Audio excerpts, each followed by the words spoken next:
एक महिला ने बस अपना सिर छुआ और दक्षिण कोरिया में मौजूद एक राक्षस ने भी बिल्कुल वैसा ही किया। पहले तो उसे लगा ये सिर्फ एक संयोग है, लेकिन जब उसने खबरों में देखा कि राक्षस उसी तरह चीजें फेंक रहा है जैसे उसने सुबह अपना फोन फेंका था, तो उसे शक हुआ। अपनी इस सोच को परखने के लिए वह तुरंत पार्क में गई। उसने हाथ बढ़ाने की एक्टिंग की और फिर जल्दी से घर लौट आई। टीवी पर राक्षस ने भी वही हरकत दोहराई। अब उसे यकीन होने लगा कि वह शायद उस राक्षस को कंट्रोल कर सकती है।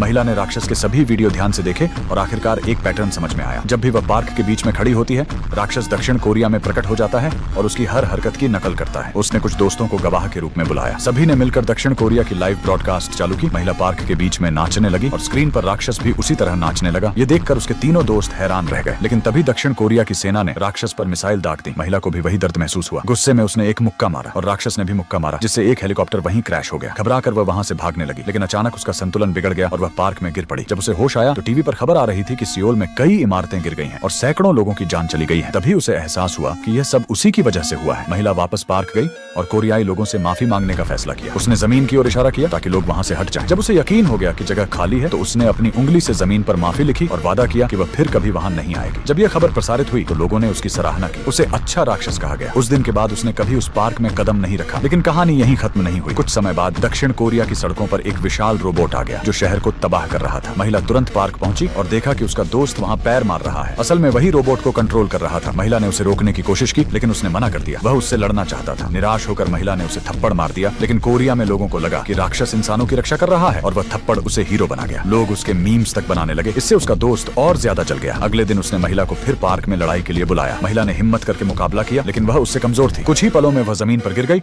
और बस बेबस होकर देखती रही कि उसका दोस्त तबाही मचा रहा है। महिला को समझ आ गया कि अगर उसने उसे अभी नहीं रोका तो और निर्दोष लोग मारे जाएंगे। तभी उसके दिमाग में एक योजना आई। उसने तुरंत दक्षिण कोरिया की फ्लाइट बुक की। उधर उसका दोस्त पार्क में गुस्सा निकाल रहा था। जैसे ही उसने जोर से पैर पटकने के लिए उठाया, जमीन अचानक जोर से हिलने लगी। इससे पहले कि वह कुछ समझ पाता, दक्षिण कोरिया वाला राक्षस उसके सामने प्रकट हो गया। महिला की चाल सफल हो गई। उनकी जगहें बदल गई थीं। डर के मारे उसका दोस्त भागने लगा, लेकिन महिला ने उसे आसानी से पकड़ लिया और पूरी ताकत से दूर फेंक दिया। और इस तरह उसने इस तबाही का अंत कर दिया। और मूवी का नाम है कोलोसल 2016।